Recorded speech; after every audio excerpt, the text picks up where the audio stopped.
मित्रांनो, आपण इथे शिकणार आहोत PDF फाईलला कशा पद्धतीने वर्डमध्ये कन्वर्ट करतात। तर आपण दोन पद्धतीने शिकणार आहोत। आपल्याकडे इथे PDF फाईल आहे, तर सर्वात पहिले आपण MS वर्डमध्ये कशा पद्धतीने कन्वर्ट करतात आणि दुसरं म्हणजे Google ड्राईव्हने। तर आपण सर्वात पहिले इथे MS वर्ड ओपन करणार आहेत। तर इथे MS वर्ड ओपन झाल्यानंतर इथे आपल्याला ब्लँक डॉक्युमेंटवरती क्लिक करायचं आहे आणि त्यानंतर आपल्याला जी PDF फाईल आहे तिला आपल्याला ओपन करायचं। तर इथे ओपन या ऑप्शनवरती क्लिक करायचं आणि जिथे कुठे आपली फाईल असेल, जसं की धिस PCमध्ये आपली इथे डेस्कटॉपवरती PDF फाईल ठेवलेली आहे, तर ती ही इथे PDF या नावाने सेव्ह केलेली आहे। तर हिला ओपन करायचं आहे। मी याच्यावरती क्लिक करून ती PDF फाईल इथे ओपन केलेली आहे। म्हणजे आपल्याला त्या PDF फाईलला काही बदल करायचा असेल, काही एडिट करायचं असेल किंवा डाउनलोड करायचं असेल, वर्डमध्ये कन्वर्ट करायचं असेल तर आपण इथनं करू शकतो। त्यानंतर ओकेवरती इथे क्लिक करायचं।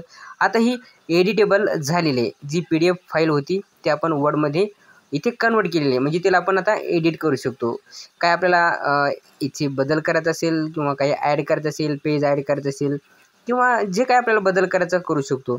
जसे की आपल्याला या नावाचं इथे हायलाईट करायचं असेल किंवा आपल्याला कलर चेंज करायचा असेल, टेक्स्ट कलर, तरी त्या वेगवेगळ्या प्रकारचे कलरसुद्धा आपण चेंज करू शकतो आपण वर्डमध्ये। किंवा आपल्याला याला वर्डमध्ये सेव्ह करायचं असेल किंवा याला PDFमध्ये सेव्ह करायचं असेल तर करू शकतो। ऑलरेडी सेव्ह असेल तर आपण सेव्ह ॲजवरती क्लिक करायचं, त्यानंतर धिस PCवरती आणि आपल्याला जिथे कुठे आपल्याला सेव्ह करायची फोल्डर सिलेक्ट करायचं। त्यानंतर आपण इथे रिनेम करू शकतो किंवा आपल्याला ज्या टाईपमध्ये सेव्ह करायचं, जसं की वर्ड असेल, PDF असेल किंवा वेब पेज असेल, ज्या टाईपमध्ये करायचं तर करू शकतो। तर इथे मी याला रिनेम करू घेतो, वर्ड 2 असं नाव देतो आणि त्यानंतर या ज्या आपल्याला एडिट केलेली आहे त्या फाईलला मी इथे सेव्ह करतो। आणि आता बघूत आपण ही सेव्ह कुठं झाली, जसे की मी धिस PCमध्ये डेस्कटॉपवरती सेव्ह केलेले वर्ड 2 या नावाने। ओके, आता जर बघितलं तर जी आपली ओरिजिनल PDF फाईल होती ती ही PDF आणि जी आपण नंतर सेव्ह केली डेस्कटॉपला ती वर्ड 2 या नावाने। आता आपण दुसऱ्या पद्धतीने बघूता। सर्वात पहिले आपल्याला क्रोम ओपन करायचं आहे, त्यानंतर Google ॲपवरती क्लिक करायचं इथे आणि इथनं आपल्याला एक ड्राईव्ह ओपन करायचं। ओके, हे Google ड्राईव्ह ओपन केल्यानंतर इथे आपल्याला ती PDF फाईल अपलोड करायची। तर इकडे लेफ्ट साईडला वेगवेगळ्या प्रकारचे ऑप्शन दिसतात, तर आपण इथे न्यू या ऑप्शनवरती क्लिक करायचं।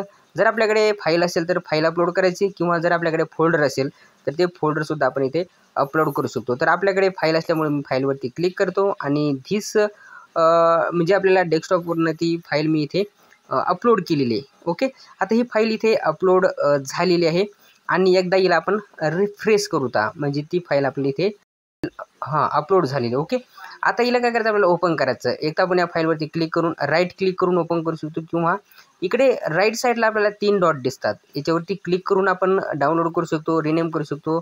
आपल्या सर्वात पहिले इथे ओपन करायचं। ओके, ओपन मी तर आपण करणार इथं Google डॉकमध्ये।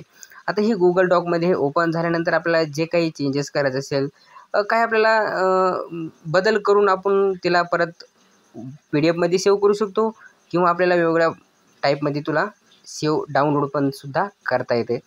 किंवा आपल्याला याच्यामध्ये काही ॲड करायचं असेल टेक्स्ट वगैरे किंवा आपल्याला त्याच्यामधनं काही डिलीट करायचं असेल किंवा पेज ॲड करायचं असेल, या Google डॉकमधनं जेवढं काय आपल्याला एडिट करता येईल तेवढं आपण इथनं एडिट करू शकतो, डिलीट करू शकतो, कट कॉपी करू शकतो। त्यानंतर आपल्याला फाईलमध्ये यायचं आहे, आता सेव्ह करायचं आहे। ओके, किंवा शेअर, कॉपी, ईमेल वगैरे सर्व करू शकतो। तर सर्वात पहिले आपल्याला याला डाउनलोड करायचं। आता इथे वेगवेगळ्या प्रकारचे टाईप दिलेले आहेत, मायक्रोसॉफ्ट वर्ड असेल, PDF असेल, वेब पेज असेल। तर आपल्याला काय करायचं आहे, वर्ड म्हणजे आपल्याला डॉक्युमेंटमध्ये आपण याला सेव्ह करणार आहेत, म्हणजे डाउनलोड करणार। तर ही फाईल आपण डाउनलोड केलेली आहे। मित्रांनो, अशा प्रकारे आपण PDF फाईलला वर्डमध्ये डाउनलोड केलेले आहे।